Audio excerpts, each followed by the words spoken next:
కూటమి ప్రభుత్వంపై నమ్మకంతోనే పెట్టుబడులు వస్తున్నాయని పలాస ఎమ్మెల్యే శిరీష అన్నారు. బుధవారం రాత్రి పలాస టీడీపీ కార్యాలయంలో ఆమె మాట్లాడుతూ ప్రతిష్టాత్మక గూగుల్ సంస్థ మన విశాఖకు రావడంతో తామెంతో గర్వపడుతున్నామన్నారు. ప్రభుత్వం ప్రచార కార్యక్రమాన్ని పండుగలా జరుపుతోంది. దసరా నుంచి దీపావళి వరకు సూపర్ జీఎస్టీ సూపర్ సేవింగ్స్ పేరుతో ఈ ప్రచారాన్ని రాష్ట్ర వ్యాప్తంగా నిర్వహిస్తోంది. అదేవిధంగా ఈ రోజు శ్రీకాకుళం జిల్లాలో ఎచ్చర్ల మండలం చిలకపాలెం గ్రామంలో సూపర్ జీఎస్టీ సూపర్ సేవింగ్ కార్యక్రమం రవాణా శాఖ ఆధ్వర్యంలో జరిగింది. ఈ కార్యక్రమంలో మోటార్ వెహికల్ ఇన్స్పెక్టర్ గంగాధర్ మాట్లాడుతూ కేంద్ర ప్రభుత్వం తీసుకున్న ఈ నిర్ణయం వల్ల రాష్ట్ర ప్రజలపై సుమారు 8,000 కోట్ల రూపాయల మేర భారం తగ్గుతుందని అన్నారు. ఈ క్రమంలో ప్రధాని తీసుకున్న ఈ నిర్ణయాన్ని స్వాగతిస్తూ అత్యంత ప్రతిష్టాత్మకంగా రాష్ట్ర ప్రభుత్వం పెద్ద ఎత్తున ప్రచారం చేపడుతోందని ఎంవీఐ గంగాధర్ ప్రపంచంలోనే అత్యంత ప్రతిష్టాత్మకమైన గూగుల్ టెక్ సంస్థ విశాఖలో రావడాన్ని నిజంగా ఈరోజు మేమందరం కూటమి ప్రభుత్వంలో ఉండడానికి చాలా గర్వకారణంగా మేము భావిస్తున్నాం. కబుర్లు చెప్పే అరాచక ప్రభుత్వాన్ని పక్కన పెట్టి ఈరోజు మోడీ గారి సహకారంతో ఒక పక్క చంద్రబాబు నాయుడు గారు, ఒక పక్క పవన్ కళ్యాణ్ గారు, మరొక పక్క మా యువ నాయకులు నారా లోకేష్ గారు ఆంధ్ర రాష్ట్రంలో యువతకి ఏదైతే మాట ఇచ్చారో అత్యధిక ఉద్యోగాలు సాకార దిశగా ఈరోజు ముందుకెళ్తూనే ఉన్నారు. మరీ ముఖ్యంగా మన రాష్ట్రం నుంచి విడిపోయినా కూడా తెలంగాణ అభివృద్ధికి చంద్రబాబు నాయుడు గారే పునాది వేశారన్న విషయాన్ని ఎవ్వరూ మర్చిపోలేము, మర్చిపోరు కూడా.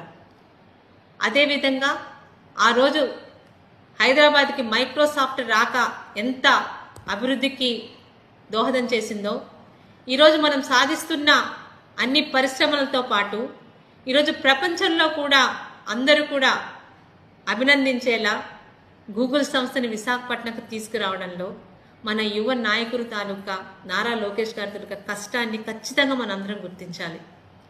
ఈ సందర్భంగా ఒక్క విషయం చెప్పదలుచుకున్నాను. ఒక ముఖ్యమంత్రి కుమారుడిగా ఆయన మంత్రి పదవి చేపట్టినప్పుడు ఎన్నో పోర్ట్ఫోలియోలు ఉండగా ఆయన విద్యాశాఖని ఎందుకు తీసుకున్నారని చాలామంది ఆశ్చర్యపోయారు.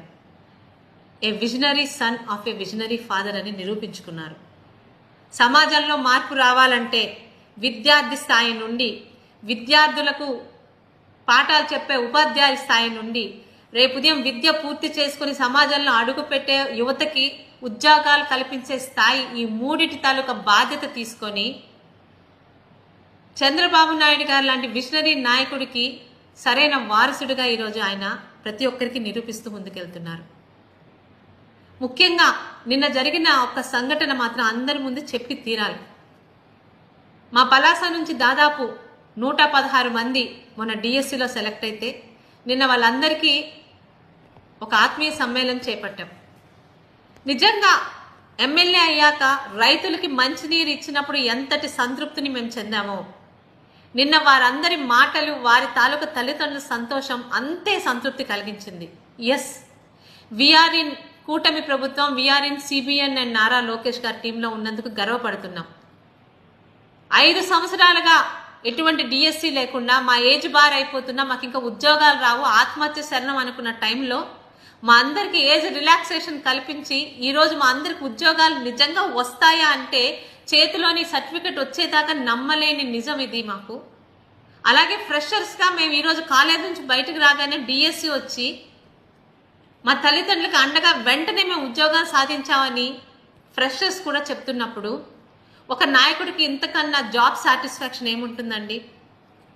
ఈరోజు ఆంధ్ర రాష్ట్ర ప్రజలు కూటమి ప్రభుత్వంలోని మోడీ గారి సహకారంతో ఈరోజు చంద్రబాబు నాయుడు గారు, పవన్ కళ్యాణ్ గారు, లోకేష్ గారు పడుతున్న శ్రమని మనం మీ అందరికీ చెప్పాలని, ముఖ్యంగా అత్యంత ప్రతిష్టాత్మక గూగుల్ టెక్ కంపెనీని ఉత్తరాంధ్రకు తీసుకొచ్చి ఉత్తరాంధ్ర యువత భవిష్యత్తు మీద ఈరోజు మీరు భరోసా కల్పించిన నారా లోకేష్ గారికి ప్రత్యేకంగా ఉత్తరాంధ్ర ప్రజాప్రతినిధిగా ధన్యవాదాలు తెలుపుకుంటున్నానండి.